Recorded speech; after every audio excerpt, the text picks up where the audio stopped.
ಮ್ಯಾಗಝಿನ್ನ ಪ್ರಧಾನ ಸಂಪಾದಕರಾಗಿದ್ದಂಥವರು, Hindu group of publication content editor ಆಗಿದ್ದಂಥವರು. ಅವರು ಜರ್ನಲಿಸಮ್ ಟೀಚರ್ ಆಗಿ ಪ್ರಸಿದ್ಧರಾಗಿದ್ದಾರೆ. ರಿಸೋರ್ಸ್ ಪರ್ಸನ್ ಆಗಿ ಅಮೆರಿಕೆಯಲ್ಲಿ ಅನೇಕ ವಿಶ್ವವಿದ್ಯಾಲಯಗಳಲ್ಲಿ ಭಾರತದ ಪತ್ರಿಕೋದ್ಯಮವನ್ನು ಕುರಿತು ಉಪನ್ಯಾಸಗಳನ್ನು ನೀಡಿದ್ದಾರೆ. ಅವರು ದಯವಿಟ್ಟು ವೇದಿಕೆಗೆ ಬಂದು ತಮ್ಮ ಕಾರ್ಯಕ್ರಮವನ್ನು ಪ್ರಾರಂಭಿಸಬೇಕು ಅಂತ ಕೋರ್ತಾ ಇದ್ದೀನಿ. Over to Srikrishna Prasad. ನಮಸ್ಕಾರ. ಎಲ್ಲರಿಗೂ ನಮಸ್ಕಾರ.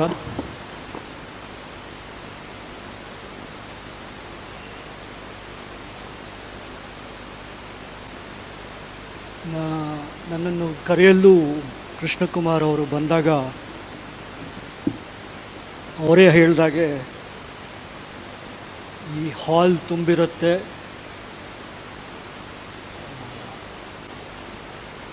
ಯಂಗ್ಸ್ಟರ್ಸ್ ಜಾಸ್ತಿ ಇರ್ತಾರೆ, ಅವರಿಗೆ ತುರ್ತು ಪರಿಸ್ಥಿತಿ ಅಂದರೆ ಎಮರ್ಜೆನ್ಸಿ ಬಗ್ಗೆ ಅವ್ರಿಗೆ ನಾವು ತಿಳಿಸ್ಕೊಡ್ಬೇಕು ಅಂತ ಹೇಳಿದ್ರು. ಈ ಹಾಲ್ ನೋಡಿದ್ರೆ ನನ್ನ ವಯಸ್ಸಿನವರೇ ಜಾಸ್ತಿ ಇದ್ದಾರೆ ಅಂತ ಅನಿಸುತ್ತೆ.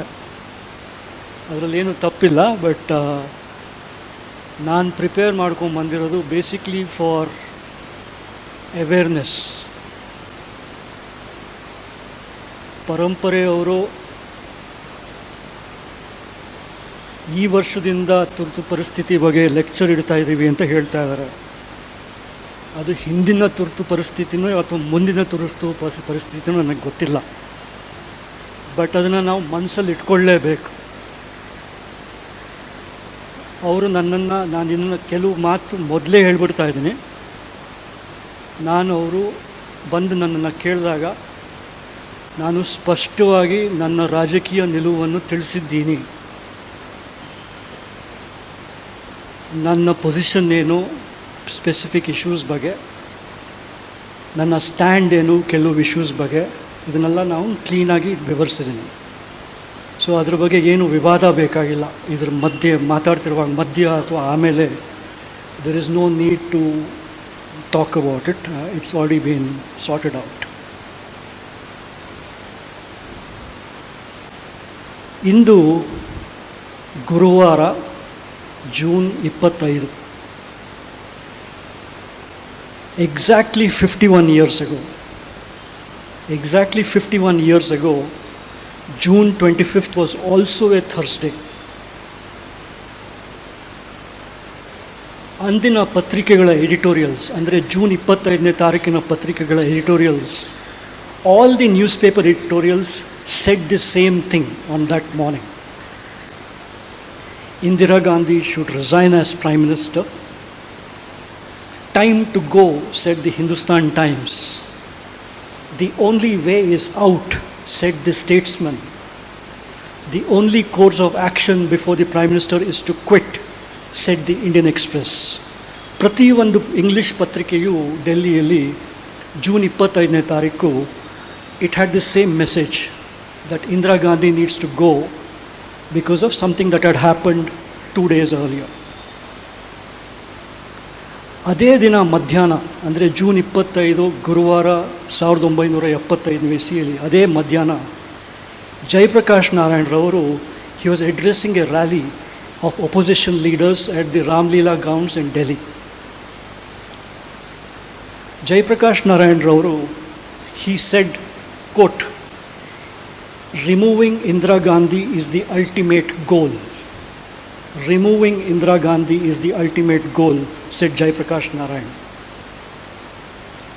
Andu, June 25th, 1975, he said, he appealed to the police and to the armed forces not to carry out any illegal order or any order against their conscience. ನಿಮ್ಮ ಕಾನ್ಷಿಯನ್ಸ್ ವಿರುದ್ಧ ಅಥವಾ ಯಾವುದಾದ್ರು ಇಲ್ಲೀಗಲ್ ಆರ್ಡರ್ ಬಂದರೆ ಅದನ್ನು ಪಾಲಿಸಬೇಡಿ ಅಂತ Jayaprakash ನಾರಾಯಣರವರು army ಮತ್ತು ಪೊಲೀಸ್ನವ್ರಿಗೆ ಕರೆ ಕೊಟ್ಟರು. ಅದೇ ರ್ಯಾಲಿಯನ್ನು ಉದ್ದೇಶಿಸಿ ಮೊರಾರ್ಜಿ ದೇಸಾಯಿರವರು ಹೇಳಿದರು, thousands of people will surround Indira Gandhi's house to prevent her from going out or receiving visitors. Morarji Desai ಹೇಳ್ತಾರೆ, ಸಾವಿರಾರು ಜನ ಇಂದಿರಾ ಗಾಂಧಿಯವರ ಮನೆಯನ್ನು ಮುತ್ತಿಗೆ ಹಾಕ್ತಾರೆ, ಅವರು ಈಚೆ ಹೋಗದೇ ಇರೋಂಗೆ ಅಥವಾ ಯಾರೂ ಒಳಗಡೆ ಬರದೇ ಇರೋಂಗೆ ಅಂತ. ಅದೇ ರ್ಯಾಲಿಯಲ್ಲಿ, ಒಪೋಸಿಷನ್ ರ್ಯಾಲಿಯಲ್ಲಿ 5 ಪ್ರಮುಖ ಒಪೋಸಿಷನ್ ಪಾರ್ಟೀಸ್, ಕಾಂಗ್ರೆಸ್ ಅಂದರೆ Congress organisation, Jansangh, socialist party, Bharatiya Lokdal ಮತ್ತು ಅಕಾಲಿ ದಲ್, ಈ 5 ಪಕ್ಷಗಳು ಸೇರಿ they decide to announce that ಮುಂದಿನ ಸೋಮವಾರ ಅಂದರೆ June 29th will be a nationwide protest to bring down Indira Gandhi ಅಂತ. ನೀವಿಲ್ಲೂ ನೋಡ್ತಾ ಇದ್ದೀರಾ, ನೀವಿಲ್ಲೇನು ನೋಡ್ತಾ ಇದ್ದಾರೆ ಅಂದರೆ, newspapers are asking Indira Gandhi to step down, opposition leaders are telling the crowds to bring her down. ಅದೇ ದಿನ ಸಫ್ದರ್ಜಂಗ್ ರೋಡ್ ಅಂತ ಡೆಲ್ಲಿಲಿದೆ, ಸುಮಾರು 4 ಕಿಲೋಮೀಟ್ರ್ 5 ಕಿಲೋಮೀಟ್ರ್ ರಾಮ್ಲೀಲಾ ಗ್ರೌಂಡಿಂದ. ಈ ಸಫ್ದರ್ಜಂಗ್ ರೋಡಲ್ಲಿ Indira Gandhi was sitting with the West Bengal chief minister Siddhartha Shankar Ray. Siddhartha Shankar Ray ಹೆಸರು ಜ್ಞಾಪಿಸ್ಕೊಳ್ಳಿ. ಇವರಿಬ್ಬರು ಬಹಳ ವರ್ಷದಿಂದ ದೇ ನ್ಯೂ ಈಚ್ ಅದರ್. ಏಕೆಂದರೆ ಇವ್ರ ತಾತ ಮೋತಿಲಾಲ್ ನೆಹರು, ಅವ್ರ ತಾತ ಚಿತ್ತರಂಜನ್ ದಾಸ್, ಅವರಿಬ್ಬರು ಬಹಳ ಕ್ಲೋಸ್ ಫ್ರೆಂಡ್ಸ್. ಅವರಿಬ್ಬರು ಬ್ಯಾರಿಸ್ಟರ್ಸ್, ಅವರಿಬ್ಬರು they very close friends. Indira Gandhi ಅವ್ರು ಹೇಳ್ತಾರೆ ಸಿದ್ಧಾರ್ಥ ಶಂಕರ್ ರೇಗೆ, such all around indiscipline, quote, such all-around indiscipline and lawlessness as demonstrated by Jayaprakash Narayan and Morarji Desai needs some shock treatment.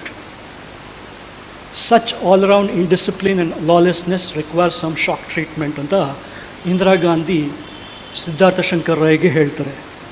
Otherwise they will try to overthrow my government. Otherwise they will try to overthrow my government. ಈ shock treatment ಕೊಡದೇ ಇದ್ದರೆ ನನ್ನ ಸರ್ಕಾರವನ್ನು ಉರುಳಿಸ್ತಾರೆ. ಯಾವ ತರಹ ಈ ಹಿಂದಿನ 3-4 ತಿಂಗಳಲ್ಲಿ ಬಿಹಾರಿನ ಸರ್ಕಾರವನ್ನು, ಗುಜರಾತಿನ ಸರ್ಕಾರವನ್ನು ಉರುಳಿಸಿದ್ರೋ ಅದೇ ಥರ ನನ್ನ ಸರ್ಕಾರವನ್ನು ಉರುಳಿಸ್ತಾರೆ ಅಂತ ಇಂದಿರಾ ಗಾಂಧಿ ಅವರಿಗೆ ವ್ಯಕ್ತಪಡಿಸ್ತಾರೆ. What should I do, Indira asks Siddhartha Shankar Ray. ಇಲ್ಲಿ ನಾನು ನಿಮಗೆ ಹೇಳ್ತಿರೋ ಪ್ರತಿ ಒಂದು ಕೊಟೇಶನ್ನುವೆ they are from official records or autobiographies or biographies or first person accounts. So ಇದು ಯಾವುದು ಸೃಷ್ಟಿಸಿರೋದಲ್ಲ. All these are absolutely documented pieces of evidence. What should I do? Indira Gandhi asks Siddhartha Shankar Rai. Siddhartha Shankar Rai ಬಗ್ಗೆ ನಿಮಗೆ ಎಷ್ಟು ಗೊತ್ತು ನನಗೆ ಗೊತ್ತಿಲ್ಲ, but he was then the chief minister of West Bengal. ಅದಕ್ಕೆ ಮುಂಚೆ ಸುಮಾರು ವರ್ಷ he had been a union minister. More than that, he was a world-renowned lawyer, Siddhartha Shankar Rai. He had been called to the bar at the Inner Temple in London in 1947. That was the kind of man Siddhartha Shankar Rai was. ಏನು ಮಾಡಲಿ ಅಂತ ಇಂದಿರಾ ಗಾಂಧಿ ಕೇಳಿದ ತಕ್ಷಣ ಸಿದ್ಧಾರ್ಥ ಶಂಕರ್ ರೈ ಡೆಲ್ಲಿಲಿದ್ದಾರೆ ಅವತ್ತು, ಅವ್ರ ಮನೆಯಲ್ಲಿದ್ದಾರೆ ಅವತ್ತು. He calls for the Constitution of India. Siddhartha Shankar Rai. He looks at the Constitution, flips through some pages and says, you can proclaim emergency under Article 352. You can proclaim emergency under Article 352. Anta Siddhartha Shankar Rai tells Indira Gandhi. But ಅಲ್ಲೊಂದು ಒಂದು ಚಿಕ್ಕ ತೊಂದರೆ ಇತ್ತು. ಏನು ಅಂದರೆ, ಈಗಾಗಲೇ ನಮ್ಮ ದೇಶದಲ್ಲಿ ಒಂದು ಎಮರ್ಜೆನ್ಸಿ ನಡೀತಾ ಇತ್ತು. ನಾವು ನಮ್ಮ ಮನಸ್ಸಲ್ಲಿ ಹೇಗೆ ಮಾಧ್ಯಮಗಳು, ರಾಜಕಾರಣಿಗಳು ನಮ್ಮ ಮನಸ್ಸಲ್ಲಿ ಆಟ ಆಡ್ತಾ ಇದ್ದಾರೆ ಅಂದರೆ, ಹೇಗೋ ಇದು ಒಂದೇ ಎಮರ್ಜೆನ್ಸಿ ಇತ್ತು ನಮ್ಮ ದೇಶದಲ್ಲಿ ಅಂತ ಮಾತಾಡ್ತಾರೆ. ಇದಕ್ಕೆ ಮುಂಚೆ ನಮ್ಮ ಭಾರತದಲ್ಲಿ 2 ಸರಿ ಎಮರ್ಜೆನ್ಸಿ ಆಗಿತ್ತು. ಒಂದು ಸರಿ 1962ನೇ ಚೈನಾ ವಾರ್ ನಡೆಯುವಾಗ ಒಂದು, and second time during the Bangladesh War of 1971. So Siddhartha Shankar Ray, let us proclaim emergency under Article 352 andaga, there was a small problem. An emergency was already in force in the country since the Bangladesh War in 1971. Siddhartha Shankar Ray ಹೇಳ್ತಾರೆ ಪರವಾಗಿಲ್ಲ, no problem. That was an external emergency. I am suggesting an internal emergency. ಅದು external emergency, ಇದು internal emergency ಅಂತ. Ray was right. Article 352 of the Constitution allows for emergency or allowed for emergency in three conditions. ಮೊದಲನೇದು war, ಎರಡನೇದು external aggression, ಮೂರನೇದು internal disturbances. ಈ ಯಾವ ಮೂರು ಕಾರಣಕ್ಕೂ you could have imposed emergency ಅಂತ it's written in the Constitution of India. So when you say Constitution Hatya Divas, when you say Constitution Murder Day, you're basically belittling the Constitution of India by talking about the murder of the Constitution. But anyway, ಅದಕ್ಕೆಲ್ಲ ಆಮೇಲೆ ಮಾತಾಡೋಣ. So Siddhartha Shankar ರೇ ಅವರ suggestion ಇದು, external emergency ಇದ್ರೂ ಪರವಾಗಿಲ್ಲ, let us suggest an internal emergency, let us implement and proclaim an internal emergency ಅಂತ. ಸುಮಾರು 8 ಗಂಟೆ ರಾತ್ರಿಗೆ ಇಂದಿರಾ ಗಾಂಧಿ ಮತ್ತು ಸಿದ್ಧಾರ್ಥ ಶಂಕರ್ ರೇ ದೇ ಡ್ರೈವ್ ಟು ದಿ ರಾಷ್ಟ್ರಪತಿ ಭವನ್. ಸಫ್ದರ್ಜಂಗ್ ರೋಡಿಂದ ಸುಮಾರು 1.5 ಕಿಲೋಮೀಟರ್ ದೂರದಲ್ಲಿದೆ ರಾಷ್ಟ್ರಪತಿ ಭವನ್, ಡೆಲ್ಲಿ ಗೊತ್ತಿರೋರಿಗೆ. ಸೊ ಇವರಿಬ್ಬರು ಕಾರ್ನಲ್ಲಿ ಒಟ್ಟಿಗೆ ಹೋಗಿ they meet the president of India. His name is Fakhruddin Ali Ahmed. He is India's 5th president at that time. And he is India's second Muslim president after Zakir Hussain. But more than that, Fakhruddin Ali Ahmad was an enormously qualified and experienced man, politically and legally.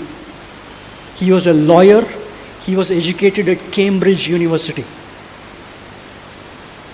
ಈ ಕೀಳುವಾಗಿ ಮಾತಾಡ್ತಾರಲ್ಲ, sign ಮಾಡಿಬಿಟ್ರು, ಇದು ಮಾಡಿಬಿಟ್ರು ಅಂತ, ಅದು ಪೆದ್ದಾಗಿ ಮಾಡಿಲ್ಲ. It was signed by a man who was educated at Cambridge University and was a well-regarded lawyer, Fakhruddin Ali Ahmad.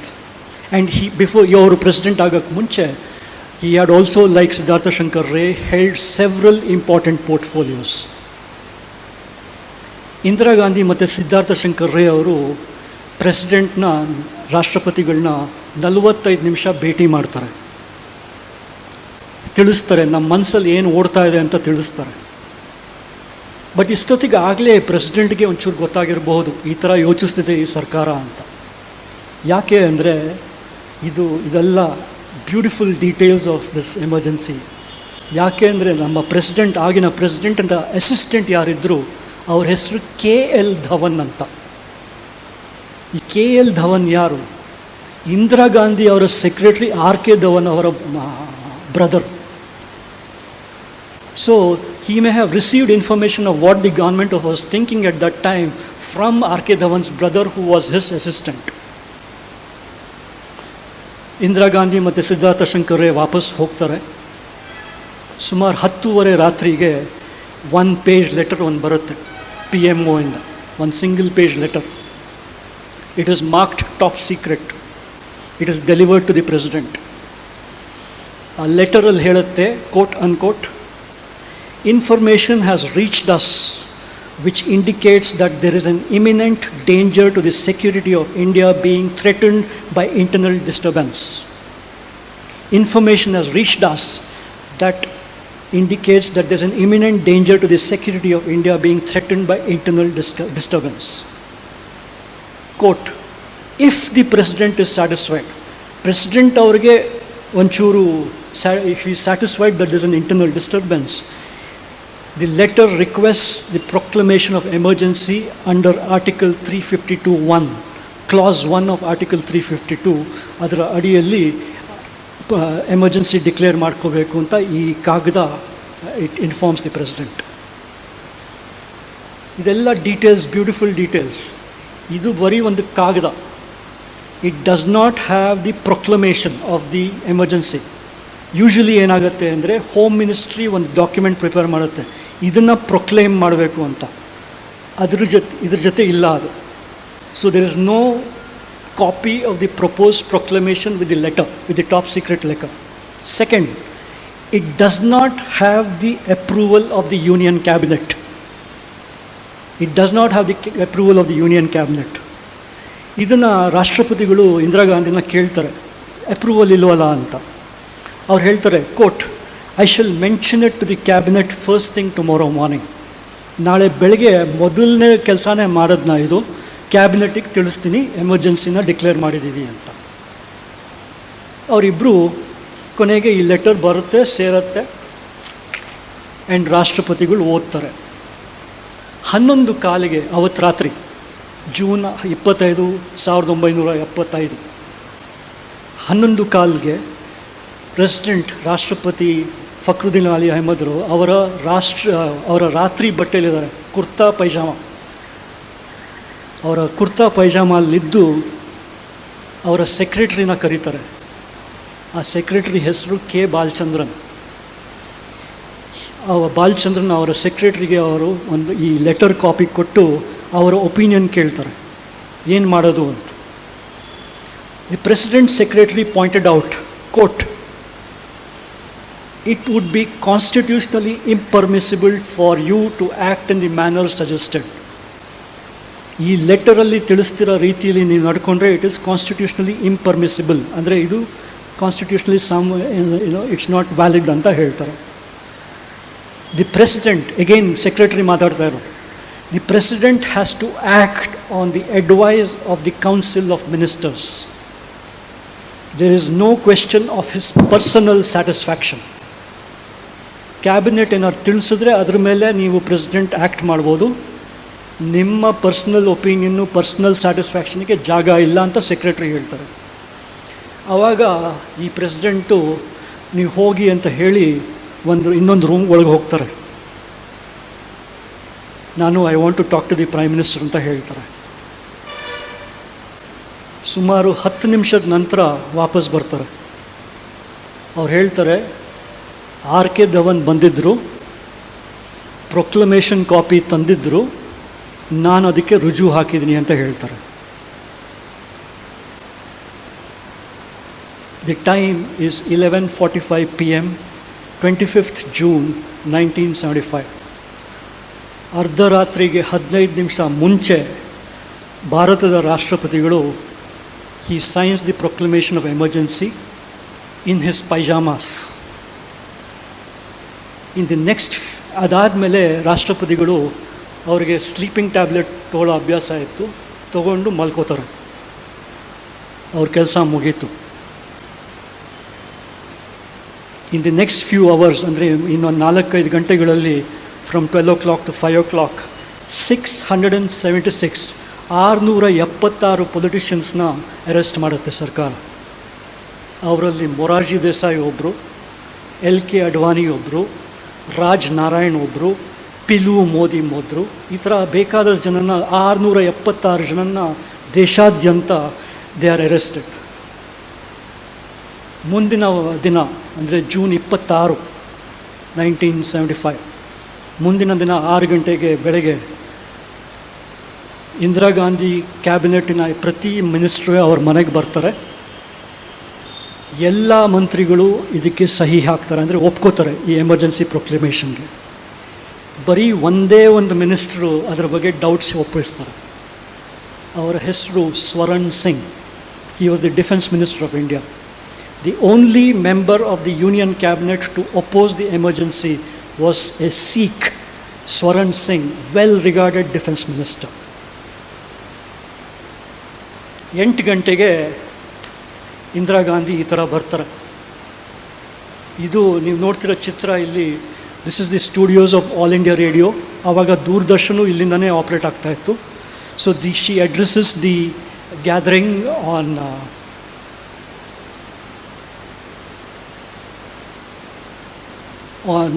June 26th at 8 AM ಒಂದು special broadcast ನಡೆಯುತ್ತೆ. ಅದರಲ್ಲಿ ಇಂದಿರಾ ಗಾಂಧಿಯವರು ಎಮರ್ಜೆನ್ಸಿ ಡಿಕ್ಲೇರ್ ಮಾಡಿದ್ದೀನಿ ಅಂತ ಹೇಳ್ತಾರೆ. ನಾನು ನಿಮಗೆ ಇಲ್ಲಿ ಪ್ಲೇ ಮಾಡೋಕ್ಕಾಗಲ್ಲ, ಯಾಕೆಂದರೆ ಆಡಿಯೋ ಕನೆಕ್ಟ್ ಆಗಿಲ್ಲ. ನೀವು ಆ್ಯಕ್ಚುಲಿ ಇದ್ರ ಒಳ್ಳೆ ಆಡಿಟೋರಿಯಮಲ್ಲಿ ಇದ್ದಿದ್ದರೆ ನಾವು ಇದನ್ನೆಲ್ಲ ಪ್ಲೇ ಮಾಡ್ಬೋದಾಗಿತ್ತು. ಇಲ್ಲಿ ಅವರ ಧ್ವನಿಯಲ್ಲಿ ಯಾವ ಥರ ಎಮರ್ಜೆನ್ಸಿನ ಪ್ರೊಕ್ಲೈಮ್ ಮಾಡ್ತಾರೆ ಅಂತ ನಿಮಗೆ ಕೇಳಿಸ್ತಿತ್ತು. She says the president has declared an emergency. ಹಿಂದೀಲಿ ಮಾತನಾಡ್ತಾ ಇದ್ದಾರೆ, ಹಿಂದೀಲಿ. The president has declared an emergency, there is no need to panic. ನೀವು ಏನು ಆತಂಕ ಪಡಬೇಕಾಗಿಲ್ಲ ಅಂತ she goes on for a few more minutes.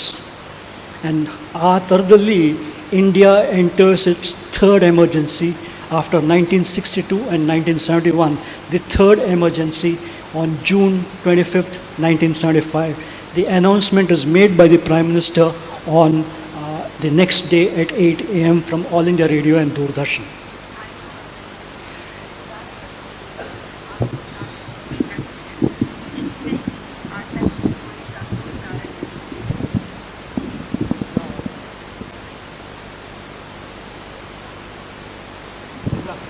Sorry.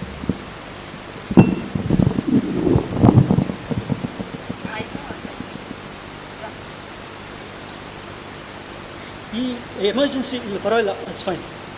Thank you ಪರವಾಗಿಲ್ಲ. So despite the news of the emergency, the news of the emergency, declaration of emergency does not appear in any Delhi newspaper ಅವತ್ತು ಬೆಳಗ್ಗೆ.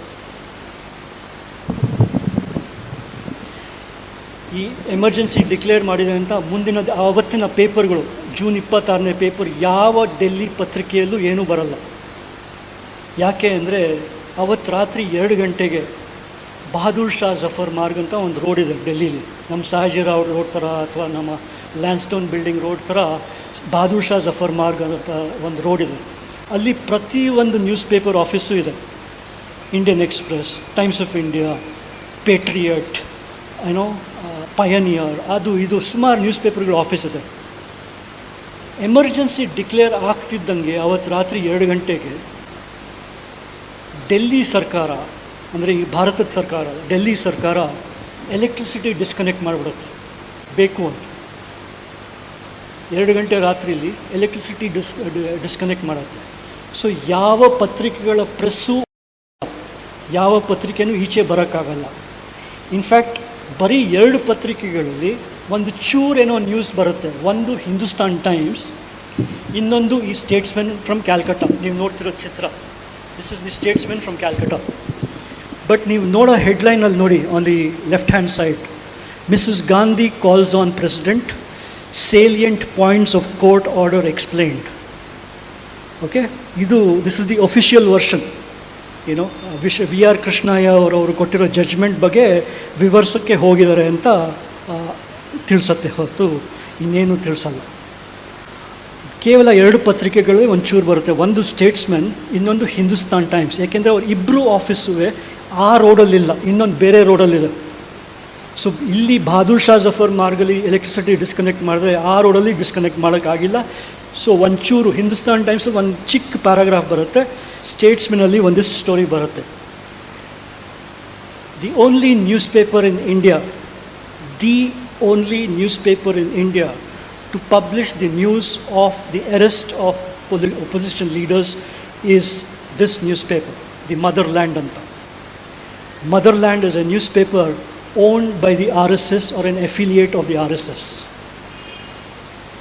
Its editor K.R. Malkani, ಈ ಪತ್ರಿಕೆಯ ಸಂಪಾದಕರು ನೀವು ನೋಡ್ತಾ ಇದ್ದೀರಾ, K.R. Malkani ಅವರು.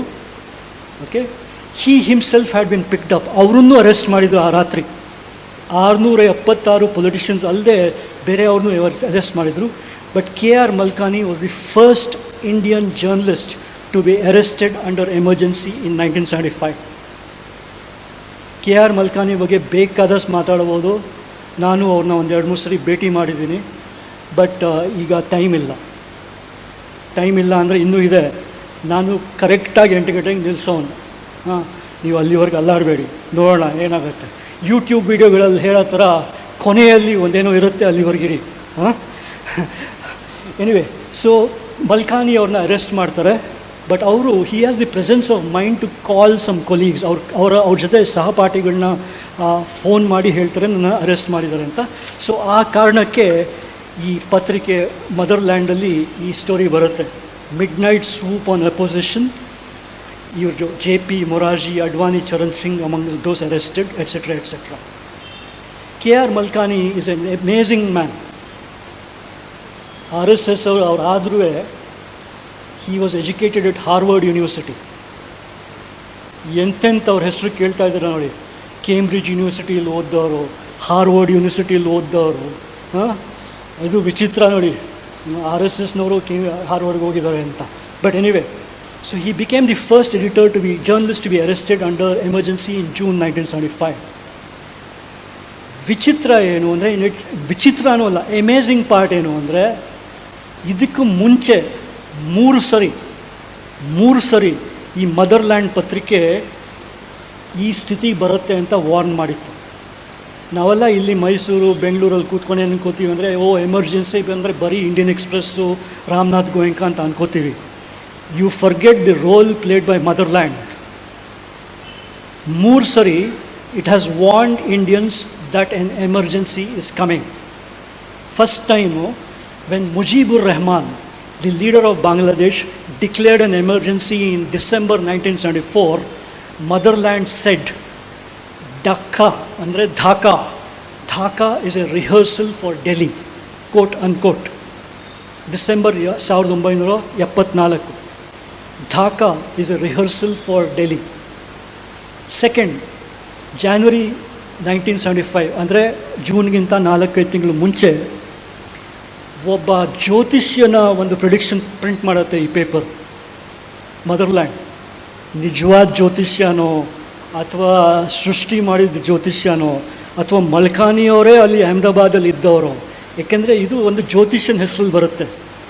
ಆ ಜ್ಯೋತಿಷಿ ಹೇಳ್ತಾನೆ, the 1976 elections will not be held as scheduled. 1971 election ನಡೆದಿದೆ, 5 ವರ್ಷ ಅಂದರೆ 76. The Jyotishi says the 1976 election will not be held as scheduled. Indira Gandhi will declare an emergency ಅಂತ ಮದರ್ಲ್ಯಾಂಡ್ ಸೇಸ್. ಮೂರನೇ ಸರಿ ಅದೇ ಜನವರಿ 30ನೇ ತಾರೀಕು ಆ ವರ್ಷ 1975ರಲ್ಲಿ Motherland reports that Indira Gandhi government has decided to ban RSS and arrest Jaiprakash Narayan. Indira Gandhi government has decided to ban RSS and arrest Jaiprakash Narayan. So the Motherland newspaper, a small newspaper brought out by the RSS or an affiliate of the RSS, edited by a man who was educated at Harvard University, reports 3 times that emergency is going to be announced, RSS is going to be banned, Jaiprakash Narayan is to be arrested. And Mr. Malkani becomes the first editor, first journalist in India to be arrested for under emergency. ಅವ್ರನ್ನ February 1977, ಅಂದರೆ ಸುಮಾರು 18-20 ತಿಂಗಳಾದಮೇಲೆ ಅವ್ರನ್ನ release ಮಾಡ್ತಾರೆ. ಅವ್ರದ್ದು ಒಂದು ಚಿಕ್ಕ ಪುಸ್ತಕ ನಿಮಗೆ ಸಿಗುತ್ತೆ ಅಮೆಝಾನಲ್ಲಿ, ನಿಮ್ಗೆ ಇಷ್ಟ ಆದರೆ ಓದಬೇಕು. ಬ್ಯೂಟಿಫುಲಿ ರಿಟನ್, ಅವ್ರು ಭಾಳ ಸುಲಭವಾಗಿ ಸರಳವಾಗಿ ಬರೀತಾರೆ. It's worth reading. So therefore ಈ ಎಲೆಕ್ಟ್ರಿಸಿಟಿ ಕಟ್ ಆಫ್ ಮಾಡಿದ್ರಿಂದ ಯಾವ ಪೇಪರ್ ನಮ್ಮ ದೇಶದಲ್ಲಿ ಎಲ್ಲೂ 26ನೇ ತಾರೀಕು ಏನೂ ಇರಲಿಲ್ಲ ಅದರಲ್ಲಿ. ಅದು ಬರೀ 27ನೇ ತಾರೀಕಲ್ಲಿ ಈ ಥರ ಬರುತ್ತೆ, Statesman Calcutta, president proclaims emergency, internal security in danger. ಅದೇ ಥರ ಕನ್ನಡಪ್ರಭ ಬೆಂಗಳೂರಲ್ಲಿ ರಾಷ್ಟ್ರಾದ್ಯಂತ ತುರ್ತು ಪರಿಸ್ಥಿತಿ ಘೋಷಣೆ ಅಂತ 27ನೇ ತಾರೀಕು ಬರುತ್ತೆ ಬೆಂಗಳೂರಲ್ಲಿ. ಅದೇ ಥರ ಮದ್ರಾಸ್ನಲ್ಲಿ ಹಿಂದೂಲಿ ಅದೇ ಥರ 27ನೇ ತಾರೀಕು ಬರುತ್ತೆ, 3 ಸರಿ emergency. So everywhere else in India, in Calcutta, in Madras, in Bangalore, readers had to wait till June 27th to hear the news about the emergency. So emergency ಅನ್ನೋ ಒಂದು ಪದ ಏನಿದೆ ನಮ್ಮ ತಲೆಯಲ್ಲಿ ಎಷ್ಟು ಕೂತಿದೆ ಅಂದರೆ, ಅದೇನೋ ಹಿಂಗೆ ಬಂದು ಬಿದ್ದೋಯ್ತು ಅಂತ ಅನ್ಸ್ಕೊತ್ತೆ ನಮಗೆ. ಬಟ್ ಆ್ಯಕ್ಚುಲಿ ಅದು ಸ್ವಲ್ಪ ಸೈಲೆಂಟಾಗಿ ಯಾರಿಗೂ ಕೇಳಿಸ್ದೇ ಇರೋಂಗೆ ಮಧ್ಯರಾತ್ರಿಲಿ ಬಂದು ಈ ಥರ ಕೂರುತ್ತೆ. Not with a bang but with a whimper. ಇಲ್ಲಿ ನೀವು ನೋಡ್ತಿರೋದು ಇಬ್ಬರು, ನಿಮ್ಮ ಬಲಗಡೆ ಇರೋದು ಇಂದಿರಾ ಗಾಂಧಿ, ಎಡಗಡೆ ಇರೋದು ಪುಪುಲ್ ಜೈಕರ್ ಅಂತ. ಪುಪುಲ್ ಜೈಕರ್ ಬೇಕಾದಷ್ಟು ಸೈಕಾಲಜಿಸ್ಟು ಮತ್ತು ಬೇಕಾದಷ್ಟು ಬಯೋಗ್ರಫರ್ಸು ಇಂದಿರಾ ಗಾಂಧಿ ಎಷ್ಟು ಒಂಥರ ಲೋನ್ಲಿ ಪರ್ಸನ್ ಅನ್ನೋದನ್ನು ಭಾಳ ಚೆನ್ನಾಗಿ ವಿವರಿಸಿದ್ದಾರೆ. ಏಕೆಂದರೆ ಅವ್ರ ತಂದೆ ಸುಮಾರು 15 ವರ್ಷ ಜೈಲಲ್ಲಿದ್ದರು. ಅವ್ರ ಅಮ್ಮನಿಗೆ ಯಾವಾಗಲೂ ಏನಾದ್ರು ಒಂದು ರೋಗ ಇದ್ದೇ ಇತ್ತು, ಆ್ಯಂಡ್ ಜೊತೆಲಿ ಅವರು ಒಬ್ಬಳೇ ಮಗಳು. ಈ ಜವಾಹರ್ಲಾಲ್ ನೆಹರು ಅವ್ರಿಗೆ ಇನ್ನೇನು ಮಕ್ಕಳಿರಲಿಲ್ಲ. ಆ್ಯಂಡ್ ಸುಮಾರು ಬಯೋಗ್ರಫರ್ಸ್ ಹೇಳ್ತಾರೆ ಇಂದಿರಾ ಗಾಂಧಿಗೆ ಬರೀ 3 ಫ್ರೆಂಡ್ಸ್ ಇದ್ದರು ಅಂತ. ಇಬ್ಬರು ಫಾರಿನರ್ಸ್, ಒಬ್ಬಳು ಡಾರ್ತಿ ನಾರ್ಮನ್ ಅಂತ, ಇನ್ನೊಬ್ಬಳು ಇಂಡಿಯನ್ ಪುಪುಲ್ ಜೈಕರ್ ಅಂತ. ಸೊ ಪುಪುಲ್ ಜೈಕರ್ ಅವರು ಒಂದು ಬುಕ್ ಬರೀತಾರೆ, 1988 ಬರುತ್ತೆ. This is the actual quote from the book. I feel, ಇದು ಇಂದಿರಾ ಗಾಂಧಿ ಪುಪುಲ್ ಜೈಕರ್ಗೆ ಹೇಳ್ತಾ ಇರೋದು, I feel India is like A baby. Bharat ಒಂಥರ ಒಂದು ಚಿಕ್ಕ ಮಗು ಥರ. ಯಾವ ಥರ ಒಂದು ಮಗುವನ್ನು ನಾವು ಆಡಿಸೋದಕ್ಕೆ ಎತ್ತಿ ಒಂಥರ ಅಲ್ಲಾಡಿಸ್ತೀವಿ, ಅದೇ ಥರ ನಮ್ಮ ದೇಶವನ್ನು ಅಲ್ಲಾಡಿಸ್ಬೇಕಾಗಿ ಬಂದಿತ್ತು ಅಂತ ಶಿ ಡಿಸ್ಕ್ರೈಬ್ಸ್ ದಿ ಎಮರ್ಜೆನ್ಸಿ. ನಾವು ಇಲ್ಲಿ 2026ನೇ ಇಸ್ವಿಲಿ ಕೂತ್ಕೊಂಡು ಭಾಳ ಸುಲಭವಾಗಿ ಎಮರ್ಜೆನ್ಸಿ ಬಗ್ಗೆ, ಇಂದಿರಾ ಗಾಂಧಿ ಬಗ್ಗೆ, ಸಂಜಯ್ ಗಾಂಧಿ ಬಗ್ಗೆ ಮಾತಾಡ್ತೀವಿ. ನಾವೇನು ಮರಿತೀವಿ ಅಂದರೆ ಈಗಿನ ಭಾರತಕ್ಕೂ ಆಗಿನ ಭಾರತಕ್ಕೂ ಭಾಳ ದೊಡ್ಡ ವ್ಯತ್ಯಾಸ ಇತ್ತು. It was A very different India. ನಮ್ಮ ದೇಶದ ಜನಸಂಖ್ಯೆ ಆವಾಗ ಕೇವಲ 62 ಕೋಟಿ, ಈಗ ಸುಮಾರು 140 ಕೋಟಿ. ನಮ್ಮ GDP ಆವಾಗ ಕೇವಲ ಒಂದು GDP ಪರ್ ಕ್ಯಾಪಿಟಾ ಅಂದರೆ ನಮ್ಮ ಜೋಬಲ್ಲಿರೋ ದುಡ್ಡು ಕೇವಲ 16,000 ರೂಪಾಯಿ ಇತ್ತು. ಈಗ 2.5 ಲಕ್ಷ ಅಷ್ಟಿದೆ ಆ್ಯಾವ್ರೇಜ್. ನಮ್ಮ ದೇಶದಲ್ಲಿ ಇಬ್ಬರಲ್ಲಿ ಒಬ್ಬರು ಬಡತನದಲ್ಲಿದ್ದವರು, 55% ಪಾವರ್ಟಿ, 34% ಲಿಟ್ರಸಿ, ಅಂದರೆ 3ರಲ್ಲಿ 2 ವಾಸ್ ಇಲ್ಲಿಟ್ರೇಟ್. ಆ್ಯಂಡ್ ನಮ್ಮ ಲೈಫ್ ಎಕ್ಸ್ಪೆಕ್ಟೆನ್ಸಿ ಈಗ 74 ವರ್ಷ ಇದೆ, ಆವಾಗ 50 ವರ್ಷ ಇತ್ತು. So this was the kind of India in 1975. This was also the kind of the world that we had in 1975. ನಾವೆಲ್ಲ ಏನು ಅಂದ್ಕೊಂಡಿದ್ದೀವಿ ಅಂದರೆ ಡೆಮಾಕ್ರಸಿ ಈಸ್ ಎ ಗ್ಲೋಬಲ್ ಫೆನೊಮೆನನ್. ಎಲ್ಲ ದೇಶಗಳಲ್ಲೂ ಪ್ರಜಾಪ್ರಭುತ್ವ ಇದೆ, ಎಲ್ಲ ದೇಶಗಳಲ್ಲೂ ಜನರು ತಮ್ಮ ನಾಯಕರನ್ನು ಆಯ್ಕೆ ಮಾಡ್ತಿದ್ದಾರೆ ಅಂತ. 1977ರಲ್ಲಿ ಈ ಬ್ಯೂಟಿಫುಲ್ ಗ್ರಾಫಿಕ್ ನೋಡಿ ಗೊತ್ತಾಗುತ್ತೆ. Only 27% of countries in the world in 1975 were democracies. Only 27%. And therefore, what the emergency does is that even ಈ ಮ್ಯಾಪಲ್ಲಿ ಬರೀ ಒಂದಿಷ್ಟು ಬ್ಲೂ ಕಾಣ್ತಾ ಇದೆ, ಬೇಕಾದಷ್ಟು ಸ್ಯಾಫ್ರನ್ ಕಾಣ್ತಾ ಇದೆ. ಈ ಭಾರತವನ್ನು Indira Gandhi removes from democracies. So besides this is a very important fact to keep in mind.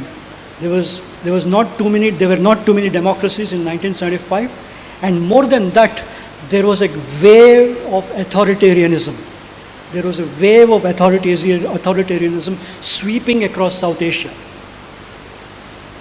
72ನೇ ಇಸ್ವಿಯಲ್ಲಿ ಸಿರಿಮಾವೋ ಬಂಡಾರನಾಯಕೆ, she introduces a new constitution, she moves against press freedom. 73ರಲ್ಲಿ ಪಾಕಿಸ್ತಾನದಲ್ಲಿ ಜುಲ್ಫಿಕರ್ ಅಲಿ ಭುಟ್ಟೋ ಅವರು the powers of the judiciary and ಈ ರೆಸ್ಟ್ರಿಕ್ಟ್ಸ್ the rights of ಡಿಟೈನೀಸ್, ಅಂದರೆ arrest ಮಾಡಿರೋವರ ಹಕ್ಕುಗಳನ್ನ ಕಿತ್ಕೋತಾರೆ. ಅದೇ ಥರ ಬರ್ಮಾಲಿ ನಮ್ಮ ಪಕ್ಕದಲ್ಲೇ ಅಲ್ಲಿನ army general, he introduce A new constitution, he goes in for one party rule. ಅದೇ ತರಹ ಬಾಂಗ್ಲಾದೇಶ್ನಲ್ಲಿ 75ರಲ್ಲಿ ನಾನು ಮೊದಲೇ ಹೇಳ್ದಂಗೆ Mujibur Rahman declares a state of emergency and suspends civil rights. So this is the kind of world, this is the kind of India in which emergency was introduced.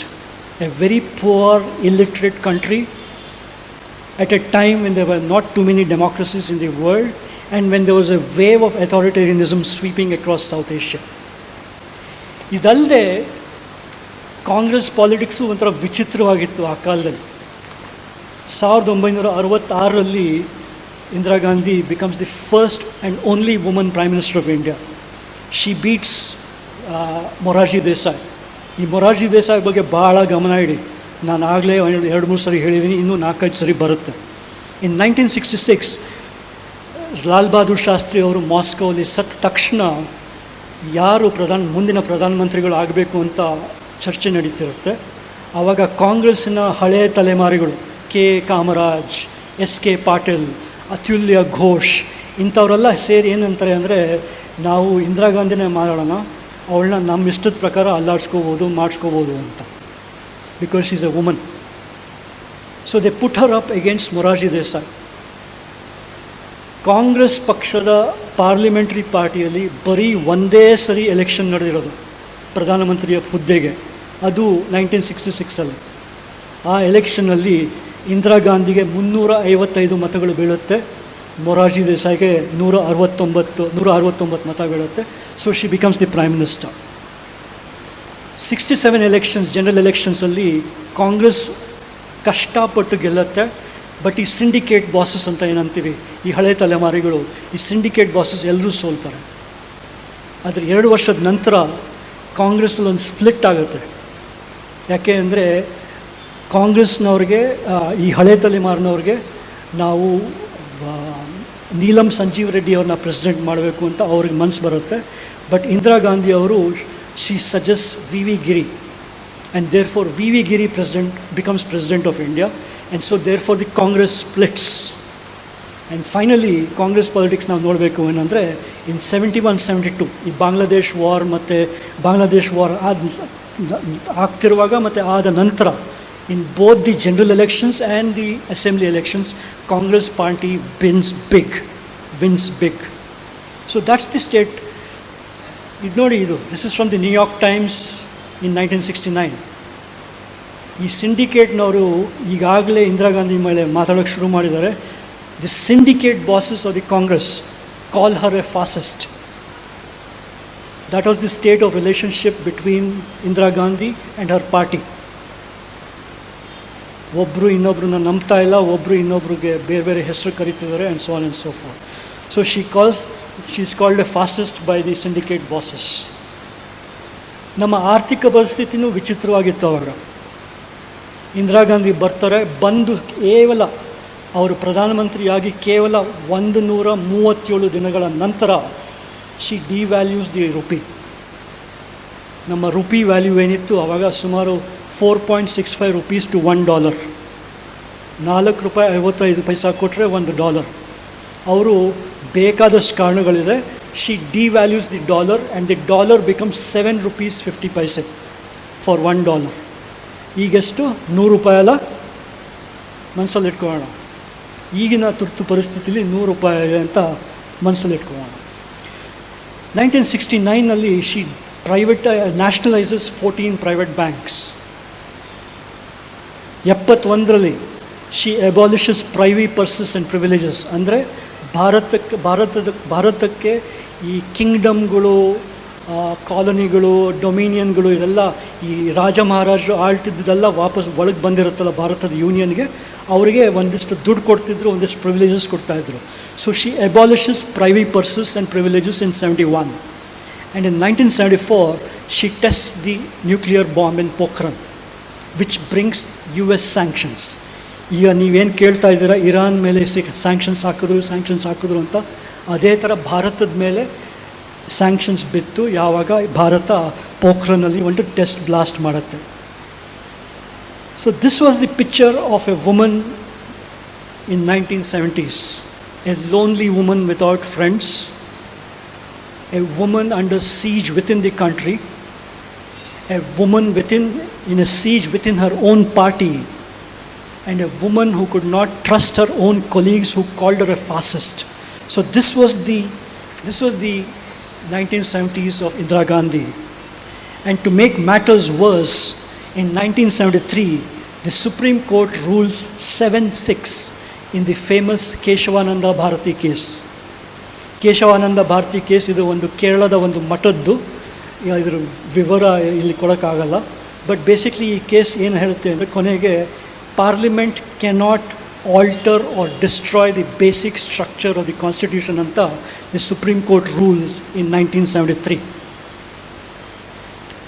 ನಮ್ಮ ಸಂವಿಧಾನಕ್ಕೆ ಒಂದು basic structure ಇದೆ, ಅದಕ್ಕೆ ಒಂದು ಫೌಂಡೇಶನ್ ಥರ ಇದೆ. ಅದನ್ನು ನೀವು ಚೇಂಜ್ ಮಾಡೋಕ್ಕಾಗಲ್ಲ, ಅಲ್ಲಾಡ್ಸೋಕ್ಕಾಗಲ್ಲ, ತೆಗಿಯೋಕ್ಕಾಗಲ್ಲ ಅಂತ ಈ ಕೇಶವಾನಂದ ಭಾರತಿ ಕೇಸಲ್ಲಿ supreme court gives A ruling. 7-6, 7 ಜಡ್ಜ್ಗಳು ಒಂದು ಕಡೆ, 6 ಜಡ್ಜ್ಗಳು ಇನ್ನೊಂದು ಕಡೆ. ಇದಾದ ತಕ್ಷಣ ಇದಾಗತ್ತೆ. ಈ ಕನ್ನಡಪ್ರಭ ಹೆಡ್ಲೈನ್ ನೋಡಿ, ಇದಾಗತ್ತೆ ಅಂದರೆ 3 ಜಡ್ಜ್ಗಳನ್ನ ಸೂಪರ್ಸೀಡ್ ಮಾಡ್ತಾರೆ. ಜಸ್ಟಿಸ್ ಶೆಲತ್ ಅಂತ ಒಬ್ಬರು, ಜಸ್ಟಿಸ್ KS ಹೆಗ್ಡೆ ಅಂತ ಒಬ್ಬರು, ಜಸ್ಟಿಸ್ AN ಗ್ರೋವರ್ ಅಂತ ಒಬ್ಬರು. ಇವ್ರು 3 ಜನನೂ ಸುಪ್ರೀಂ ಕೋರ್ಟ್ ಚೀಫ್ ಜಸ್ಟಿಸ್ ಆಗೋ ಚಾನ್ಸ್ ಇತ್ತು. ಬಟ್ ಇವ್ರು 3 ಜನನೂ ಈ ಕೇಶವಾನಂದ ಭಾರತಿ ಕೇಸಲ್ಲಿ ಸರ್ಕಾರದ ವಿರುದ್ಧ ಜಡ್ಜ್ಮೆಂಟ್ ಕೊಟ್ಟವರು. So therefore these 3 judges are superseded and Indira Gandhi chooses a man called A.N. Rai to become the Chief Justice of India. A.N. Rai ಅವರು ಸರ್ಕಾರವನ್ನು ಕೇಶವಾನಂದ ಭಾರತಿ ಕೇಸಲ್ಲೂ ಸಪೋರ್ಟ್ ಮಾಡಿದ್ರು, ಪ್ರೈವಿ ಪರ್ಸ್ ಬ್ಯಾನ್ ಮಾಡೋ ಕೇಸಲ್ಲೂ ಸಪೋರ್ಟ್ ಮಾಡಿದ್ರು, ಬ್ಯಾಂಕ್ ನ್ಯಾಷನಲೈಸೇಷನ್ ಕೇಸಲ್ಲೂ ಸಪೋರ್ಟ್ ಮಾಡಿದ್ರು. So this is what happens. So A woman under seize in a poor country, illiterate country, in a world where there was not very much democracy, in a part of the continent where there was a lot of authoritarianism, she now supersedes 3 judges because she feels a threat from the judiciary now. ಅವ್ರಿಗೆ ಏನು ಮನಸ್ಸಲ್ಲಿತ್ತು ನನಗೆ ಮಾಡೋಕ್ಕಾಗಲ್ಲ ಅಂತ ಒಂದು ಅವ್ರಿಗೆ ಮನಸ್ಸಲ್ಲಿ ಬರುತ್ತೆ. So ಈ ಜಡ್ಜಸ್ನ ಸೂಪರ್ಸೀಡ್ ಮಾಡ್ತಾರೆ, and so therefore it becomes a huge controversy because A.N. Rai becomes the next Chief Justice of India. ಇದಲ್ಲದೆ ಇದಾಗುತ್ತಾ ಇದೆ. This is the biggest shock. Besides party trouble, besides judicial trouble, besides A hole lot of troubles, this is the biggest shock that happens. ಗಮನ ಇಟ್ಟು ನೋಡಿ, ಇದು ಈಗಲೂ ನಮ್ಮ ದೇಶದಲ್ಲಿ ಆಗೋ ಚಾನ್ಸ್ ಬೇಕಾದಷ್ಟಿದೆ. ನಮ್ಮ ದೇಶದಲ್ಲಿ ಹೇಳ್ತೀನಿ, ಇಲ್ಲಿ ಬೇಸಿಕ್ಲಿ ನಾನು ಹೇಳ್ತಿರೋದೇನು ಅಂದರೆ 1973 ಇಸ್ವಿಯಲ್ಲಿ ಯೋಮ್ ಕಿಪ್ಪೂರ್ ವಾರ್ ಅಂತ ನಡೆಯುತ್ತೆ. Yom Kippur war, it's called the Arab Israeli war. It last for 6 days, ಬರೀ 6 ದಿನ ಮಾತ್ರ ನಡೆಯುತ್ತೆ this war. But what it does is there is a 300% jump in the price of oil. 300% jump in the price of oil because of this war. And that 300% jump in oil prices results in inflation in India. ಈ ವಿಷಯ ನಾನು ಏನಕ್ಕೆ ಹೇಳ್ತಾ ಇದ್ದೀನಿ ಅಂದರೆ, ಇದು ಸೇರಿ 4 ಬಾರಿ ನಮ್ಮ ದೇಶದಲ್ಲಿ ಆಯಿಲ್ ಶಾಕ್ ಹೊಡೆದಿದೆ. 4 ಸರಿನೂ ಮುಂದಿನ ಸರ್ಕಾರ ಬಿದ್ದೋಗಿದೆ, ಇದ್ದಿದ್ದ ಸರ್ಕಾರ ಬಿದ್ದೋಗಿದೆ. There were 4 oil shocks that this country has faced, including the Gulf War, including 2 other wars, including this Arab-Israeli war, and on each of those 4 oil shocks, the government in power has fallen. So this is what happens. This is a killer blow. It comes from outside, it comes from West Asia, and the 6-day Arab-Israeli war results in a 300% jump in oil prices in the country, in the world. Its impact is felt across India. ಇದರ impact ಅಂದರೆ ನಮ್ಮ ದೇಶದಲ್ಲಿ ಭಾಳ feel ಆಗುತ್ತೆ. ಏಕೆಂದರೆ oil price ಜಾಸ್ತಿ ಆದರೆ ಊಟ ತಿಂಡಿ ಪ್ರೈಸ್ ಜಾಸ್ತಿ ಆಗುತ್ತೆ, ತರಕಾರಿ ಮಾಂಸದ ಬೆಲೆ ಜಾಸ್ತಿ ಆಗುತ್ತೆ, ಗಾಡಿ ಓಡ್ಸೋಕ್ಕೆ ಬೆಲೆ ಜಾಸ್ತಿ ಆಗುತ್ತೆ. So it results in 30% inflation in this country. 30%. ಇದು ಸಾಲದು ಅಂತ ಗುಜರಾತಲ್ಲಿ ಒಬ್ಬ ಚೀಫ್ ಮಿನಿಸ್ಟರ್ ಇರ್ತಾನೆ, ಚಿಮನ್ಭಾಯ್ ಪಟೇಲ್ ಅಂತ. ಅವನು ಈ ಎಣ್ಣೆ ತಯಾರಿಸೋರ ಜೊತೆ ಸೇರಿ ಅದರ ಬೆಲೆ ಇನ್ನೂ ಮೇಲೆ ತೊಗೊಂಡೋಗ್ತಾನೆ. ಚಿಮನ್ಭಾಯ್ ಪಟೇಲ್ ಅವನು ಕಾಂಗ್ರೆಸ್ ಮುಖ್ಯಮಂತ್ರಿ. ಈ ಎಣ್ಣೆ ತಯಾರಿ ಮ್ಯಾನುಫ್ಯಾಕ್ಚರ್ ಮಾಡೋರ ಜೊತೆ he joins hands and the prices go even further up. ಅದು ಸಾಲದು ಅಂತ ಕಾಂಗ್ರೆಸ್ ಪಾರ್ಟಿ ಉತ್ತರ ಪ್ರದೇಶದಲ್ಲಿ ಎಲೆಕ್ಷನ್ ನಡೀತಾ ಇದೆ ಅಂತ ಗುಜರಾತಿಗೆ ಬರಬೇಕಾಗಿದ್ದ ಫುಡ್ ಗ್ರೈನ್ಸ್ನ ಉತ್ತರ ಪ್ರದೇಶಕ್ಕೆ ಕಳಿಸುತ್ತೆ. So all this results in the Gujarat Navnirman Andolan. All this results in the Gujarat Navnirman Andolan when students protest. ಈಗ ಇದನ್ನೆಲ್ಲ ಒಂಚೂರು ಗಮನ ಇಟ್ಟು ಕೇಳಿ, ಯಾಕೆಂದರೆ ಇದೇ ಪ್ಯಾರಲಲ್ಸ್ ನನ್ನ ಪ್ರಕಾರ. ಈಗ ಯಾರಾದ್ರು ಸ್ಟೂಡೆಂಟ್ಸ್ ಪ್ರೊಟೆಸ್ಟ್ ಮಾಡಿದ್ರೆ, don't politicise the college campuses. ಬರೀ ಓದಕ್ಕೆ ಬನ್ನಿ, ರಾಜಕೀಯ ಮಾಡಬೇಡಿ ಅಂತ ಹೇಳ್ತಾರಲ್ಲ. ಇದೇ ABVP ಅವರು 1975ರಲ್ಲಿ 73, 74, 75ರಲ್ಲಿ they protested against the rise. ಈ ಸ್ಟೂಡೆಂಟ್ ಯೂನಿವರ್ಸಿಟೀಸಲ್ಲಿ ಕಾಲೇಜಸಲ್ಲಿ ಕೇವಲ 70 ರೂಪಾಯಿಂದ 90 ರೂಪಾಯಿವರೆಗೆ ಕ್ಯಾಂಟೀನ್ ಫುಡ್ ಬಿಲ್ನ ಇನ್ಕ್ರೀಸ್ ಮಾಡ್ತಾರೆ. There is a huge protest which breaks out because of a 25% increase in food canteen prices in Gujarat. ABVP takes charge of the protests. Our jote teachers, lawyers, ಮತ್ತು middle ಕ್ಲಾಸಿಂದ ಬೇಕಾದಷ್ಟು ಜನ they join in the protest and it results in the Gujarat Nav Nirman Andolan. Chimanbhai Patel ಕೊನೆಗೆ resign ಮಾಡ್ತಾರೆ, ಗುಜರಾತ್ ಅಸೆಂಬ್ಲಿನ ಕೊನೆಗೆ dissolve ಮಾಡ್ತಾರೆ. But ಇದೆಲ್ಲ ಆಗಸ್ಟ್ರಲ್ಲಿ 103 ಜನ ಸತ್ತಿರ್ತಾರೆ. 103 people die in the Gujarat Nav Nirman ಆಂದೋಲನ್.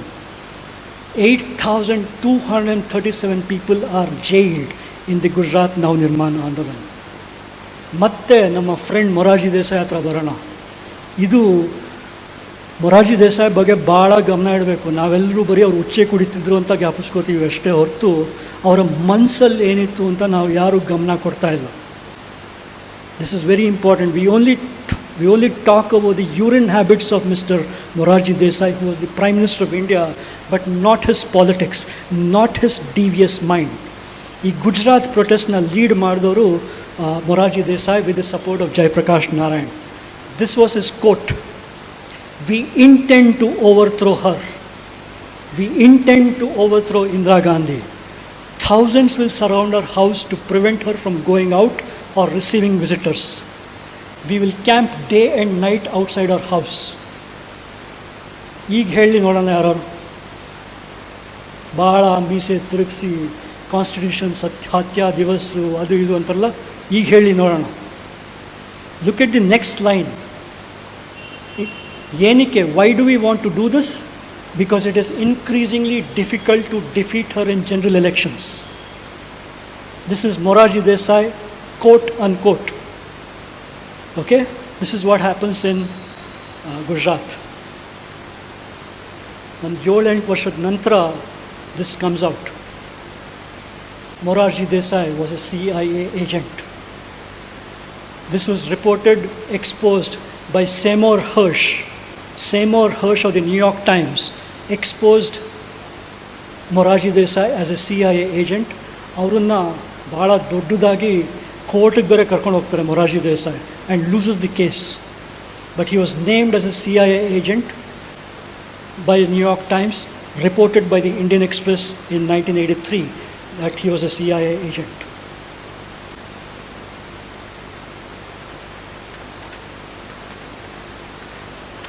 And ಸ್ವಲ್ಪ ವರ್ಷದ ನಂತರ ವಿಕಿಲೀಕ್ಸ್ ಕೇಳಿರ್ಬೋದಲ್ಲ ನೀವೆಲ್ಲ. WikiLeaks documents then prove that he was a CIA agent because there are quoted conversations involving Morarji Desai. ಇದನ್ನ ಮಧ್ಯೆ ನಾ ಹೇಳ್ದಂಗೆ ಪೊಖರನ್ನಲ್ಲಿ ಒಂದು ನ್ಯೂಕ್ಲಿಯರ್ ಟೆಸ್ಟ್ ನಡೆಯುತ್ತೆ. ಅದರಿಂದ ನಮಗೆ US ಸ್ಯಾಂಕ್ಷನ್ಸ್ ಬೀಳುತ್ತೆ. ನಾನು ಏನಕ್ಕೆ ಇದನ್ನು ಇದರಲ್ಲಿ ಸೇರಿಸಿದೆ ಅಂದರೆ, it results in an economy under great trouble. ಈಗಾಗಲೇ ನಾವು ಆಯಿಲ್ ಶಾಕ್ ನೋಡಿದ್ದೀವಿ, ರುಪಿ ಡಿವ್ಯಾಲ್ಯೂಯೇಷನ್ ನೋಡಿದ್ದೀವಿ, ಬ್ಯಾಂಕ್ ನ್ಯಾಷನಲೈಸೇಷನ್ ನೋಡಿದ್ದೀವಿ, privy purses abolition ನೋಡಿದ್ದೀವಿ. We've seen all these things which have had an impact, but this has an equally big impact when India tests the nuclear bomb in Pokhran in Rajasthan. ಅದೇ ವರ್ಷ 1974 ಹೇಗೆ ಗುಜರಾತಲ್ಲಿ protest ನಡೀತೋ ಅದೇ ಥರ ಬಿಹಾರಲ್ಲಿ ಶುರು ಆಗುತ್ತೆ. ಅಲ್ಲಿ ಜಯಪ್ರಕಾಶ್ ನಾರಾಯಣರವರು ಸೇರ್ಕೋತಾರೆ. ಜಯಪ್ರಕಾಶ್ ನಾರಾಯಣರವರು it's a very interesting man. He was educated in the US, in Berkeley, in Iowa, in Wisconsin. He was educated in the US. He comes back to India. He's a close friend of Nehru. ಅವರು ನೆಹರು ಪಾರ್ಟಿನ ಸೇರಬೇಕು ಅಂತ ಭಾಳ try ಮಾಡ್ತಾರೆ, but ಅದಾಗಲ್ಲ, etcetera etcetera. And then he gives up politics 1953 ಇಸ್ವಿಲಿ. But ಪಾಲಿಟಿಕ್ಸ್ನ ಬಿಟ್ಬಿಟ್ಟು ವಿನೋಬಾ ಭಾವೆ ಜೊತೆ ಸೇರ್ಕೋತಾರೆ.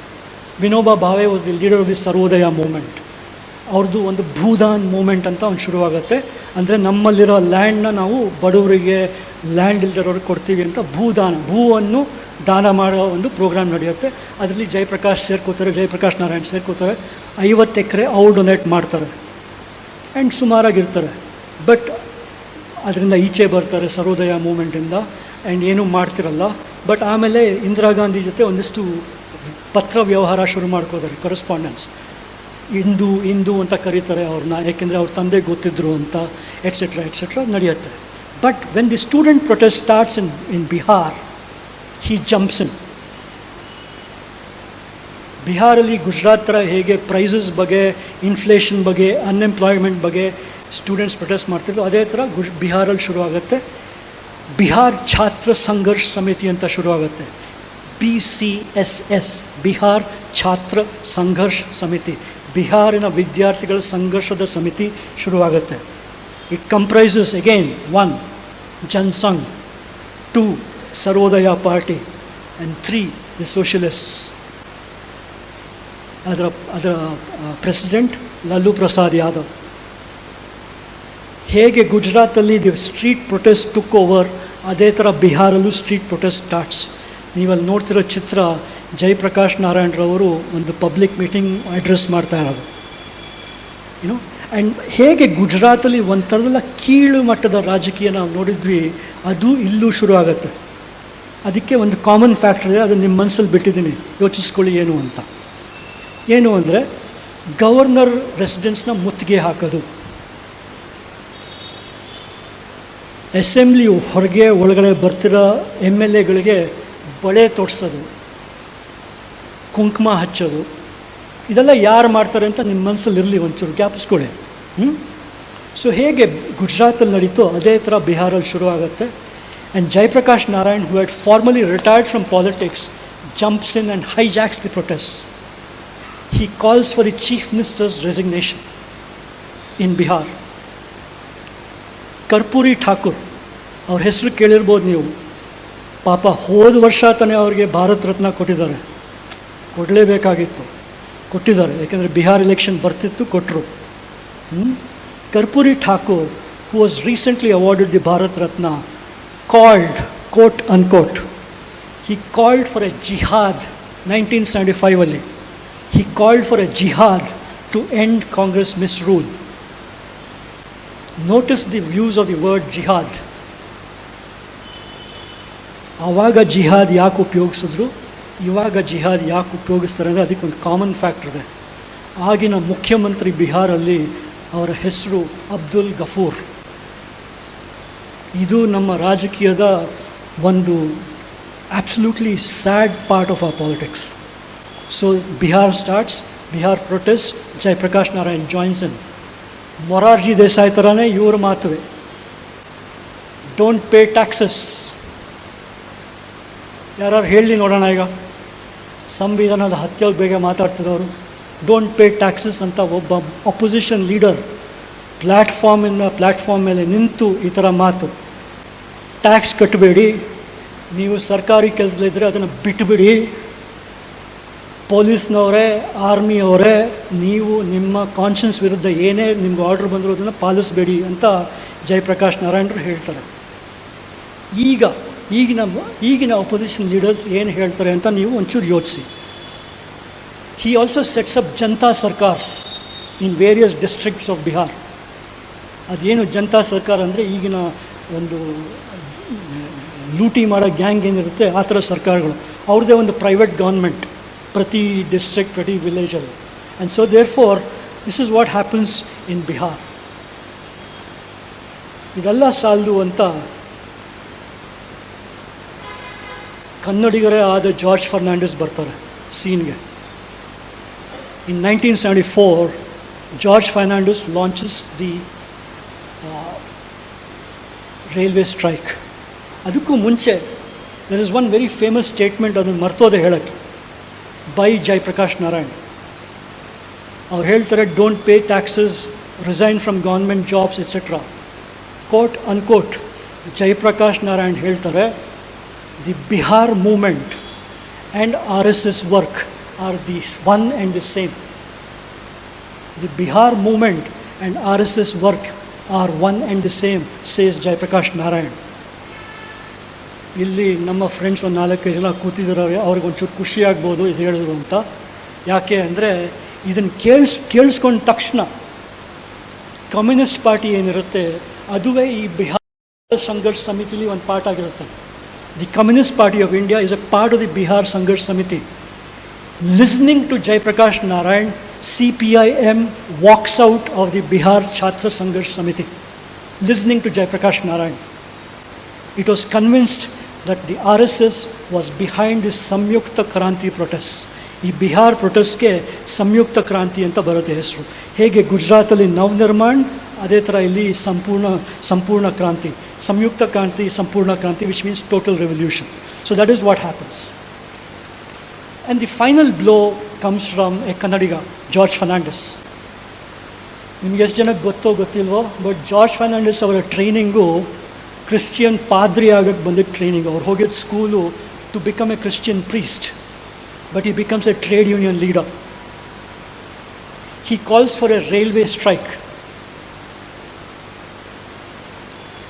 He demands parity in wages for casual workers. He says, ನೀವು ಬೇರೆ ಪಬ್ಲಿಕ್ ಸೆಕ್ಟರ್ ಅಂಡರ್ಟೇಕಿಂಗ್ಸಲ್ಲಿ ನೀವು ಕ್ಯಾಶುಯಲ್ ವರ್ಕರ್ಸ್ಗೆ ಏನು ಪೇ ಕೊಡ್ತಾ ಇದ್ದೀರೋ ರೈಲ್ವೇಸಲ್ಲೂ ಅದೇ ಕೊಡಬೇಕು ಅಂತ he demands.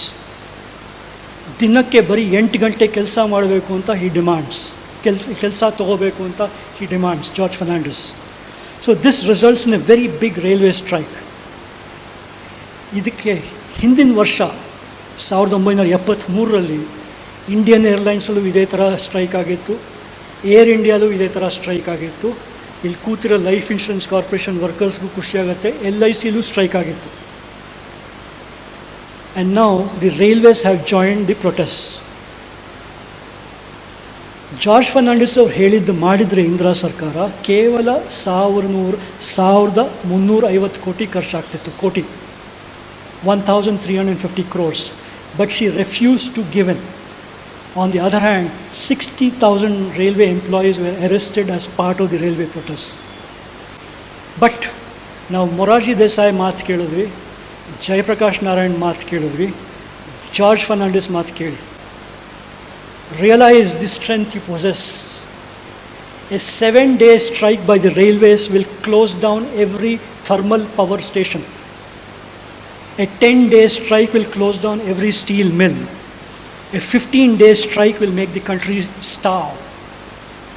Let us hear one opposition leader say this as freely, and let us hear the ruling government receive it so coolly. So this is what he says. ಇದೆಲ್ಲ ಸಾಲದು ಅಂತ 1975ನೇ ಇಸ್ವಿಲಿ a very important man in the Congress is killed, LN Mishra ಅಂತ. He was the railway minister, he was the Congress party treasurer. He is killed on a blast on a stage. ಈ ಥರ stage ಮೇಲೆ, ಈ ಥರ ಅಲ್ಲ, ವುಡನ್ ಸ್ಟೇಜ್, ಅದ್ರ ಮೇಲೆ ನಿಂತಿರುವಾಗ there is a blast and he dies. Sorry, ಇದು ಸಾಲದು ಅಂತ.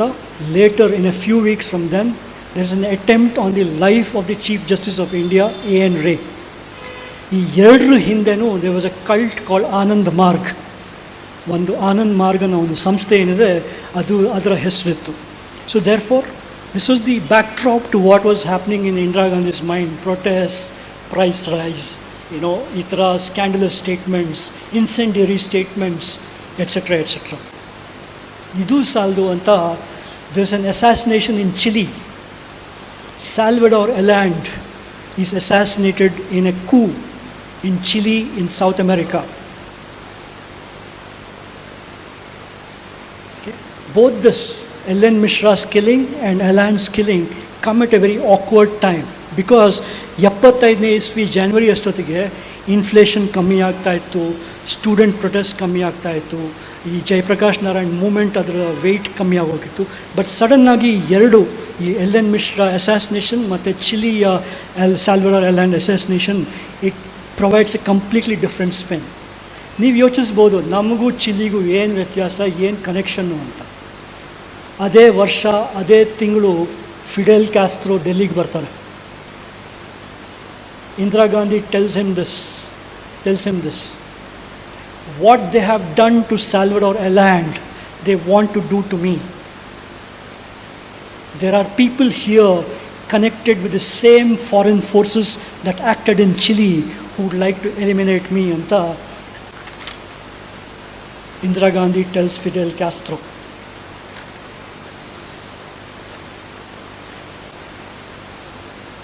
ಇದೆಲ್ಲ ನೋಡಿ ಕ್ಲೋಸ್ ಆಗಿ ಸ್ಟೇಟ್ಮೆಂಟ್ಸ್. ಆವಾಗ ಸಂವಿಧಾನದ ಬಗ್ಗೆ ಮಾತಾಡೋಣ, ಪ್ರಜಾಪ್ರಭುತ್ವದ ಬಗ್ಗೆ ಮಾತಾಡೋಣ. What is LK Advani saying here? ಡಿಥ್ರೋನಿಂಗ್, ಇದು ಎಲ್ಲ ಆ ಇಸ್ವಿನೇ 1975. Dethroning an elected government by extra constitutional means has acquired legitimacy. ನಮ್ಮ ಇಷ್ಟ ಬಂದಂಗೆ ನಾವು ಒಂದು ಸರ್ಕಾರ ಇಳಿಸ್ಬೋದು ಅಂತ ಎಲ್ ಕೆ ಅಡ್ವಾಣಿ ಟಾಕ್ಸ್. ಯಾರು ಹೇಳಿ L K Advani? The farmer future prime minister of India. Okay, ಅದು ಬಲಪಂಕ್ತಿಯವ್ರು ಹೇಳ್ತಿರೋದು ಎಲ್ ಕೆ ಅಡ್ವಾಣಿ. ಎಡಪಂಕ್ತಿಯವರು EMS ನಂಬೂದಿರಿಪಾದ್ ಅದೇ ಭಾಷೆ ಉಪಯೋಗಿಸ್ತಾರೆ. We do not accept the position that every issue must be solved through constitutional means. Constitution ಪ್ರಕಾರನೇ ನಾವು ನಡ್ಕೊಳ್ಳೋಕ್ಕಾಗಲ್ಲ. ಕೆಲವು protest have to be unconstitutional or extra constitutional ಅಂತ they say. So therefore remember the language. Morarji Desai, Jayaprakash Narayan, George Fernandes, L K Advani, EMS Namboodiripad, ಈ ಥರ ಬೇಕಾದಷ್ಟು ಜನ they speak this language. ಆವಾಗ ಈ the basic cause behind the proclamation of emergency starts. ಇದು ಉತ್ತರ ಪ್ರದೇಶ್, ಇದು Allahabad high court, ಇದು ಒಬ್ಬ ಜಡ್ಜ್ ಜಗಮೋಹನ್ ಲಾಲ್ ಸಿನ್ಹಾ ಅಂತ.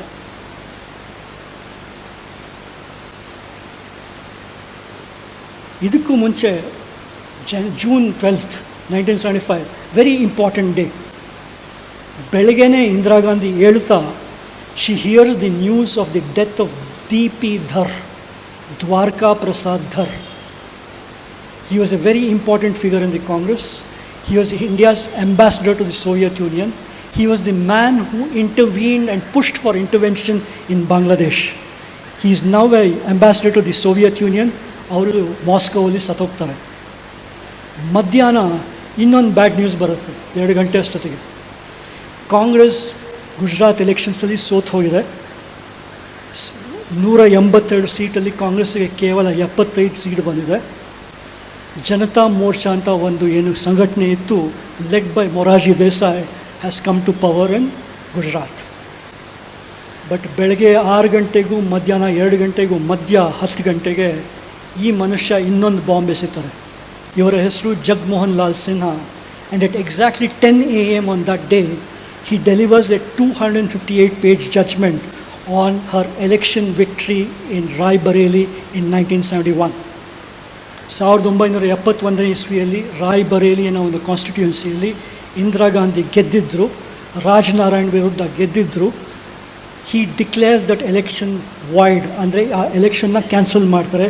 So she is technically no longer an MP, and therefore she cannot technically be a PM for the next 6 months. ಅವರ ಹೆಸರು ಜಗಮೋಹನ್ ಲಾಲ್ ಸಿನ್ಹಾ.